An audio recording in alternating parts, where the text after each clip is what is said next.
the Atlantic Ocean.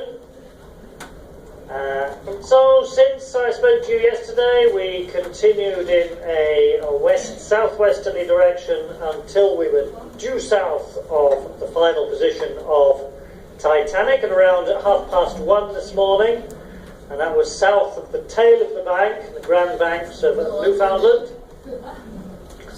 And then we altered course to the west, and we're almost level with New York now, so it's almost due west now for the rest of the way across towards New York.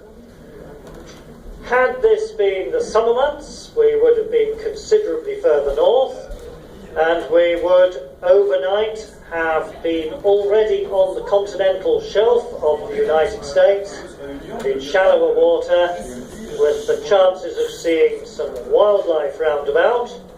I always get some whales and things on the Grand Banks of Newfoundland, but as we're so much further south, we're still in deep waters underneath us, between 4,000 and 5,000 metres down to the ocean floor, so it's a flat abyssal plain area still, and when it's so deep, then there's less things to see on the surface of the sea. So hopefully by tomorrow we will have then closed in and got onto the continental shelf. Then we should see some fishy boats round about, and indeed some sea life as we progress for the last day. But today, still well down to the south, 400 miles to the nearest land up to the north of us, and we're still 250 miles from the continental shelf, which runs along south of Nova Scotia. It's a windy day again.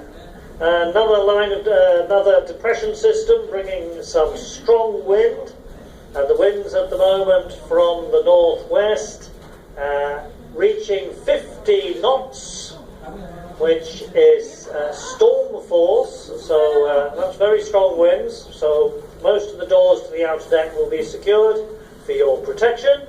If you are outside or find a door unsecured and able to go out, just please take care on the open deck, particularly with the doors, that you don't catch any fingers. It's very windy outside, especially balcony cabin doors.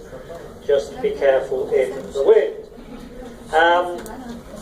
However, the ship is still riding very smoothly, even though we have storm force winds, and that's because the fetch, the distance of open ocean between the land and us, is around 400 miles, whereas on the first day out, when we had similar strength of wind, we had much larger seas, and of course the fetch was all the way across the Atlantic Ocean, some 3,000 miles, and that allows the sea, the swell waves particularly, to build up and create a large swell for the ship to move to.